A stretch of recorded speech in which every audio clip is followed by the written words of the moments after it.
1938 when Hitler took part of Czechoslovakia, and from this Second World War began. And the same we see today, like aggressor tries to take foreign territory, claiming it like Hitler was saying about German language, about Germans.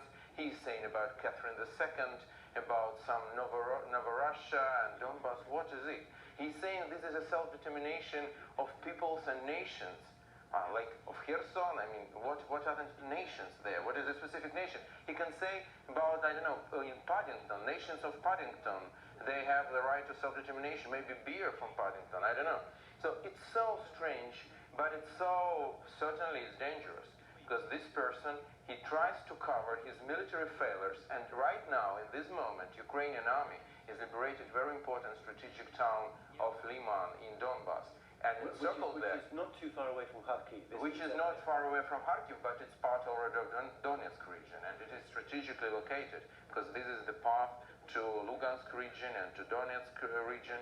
And Russian army, 20th Army, is almost completely encircled there now. It's for the first time from 1945.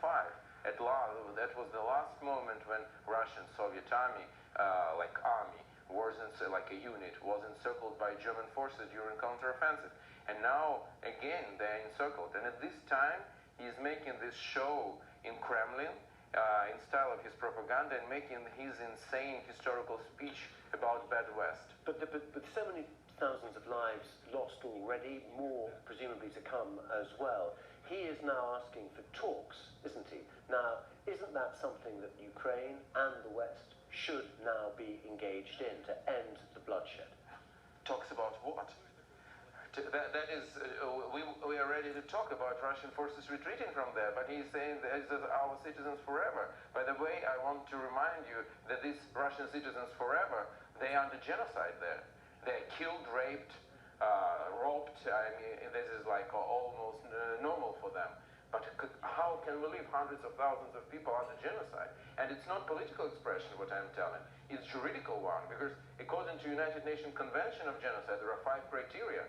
And all 5 are met in Ukraine. Sexual crimes, forceful deportations, mass murders, public announcement that we do not exist, that Ukrainians do not exist, they're just bad Russians who should be fixed. So what about to speak with him after this speech? I think that it is clear that Ukraine need to liberate, we need to liberate our people, and that is, and to restore international order, and this will benefit the whole planet.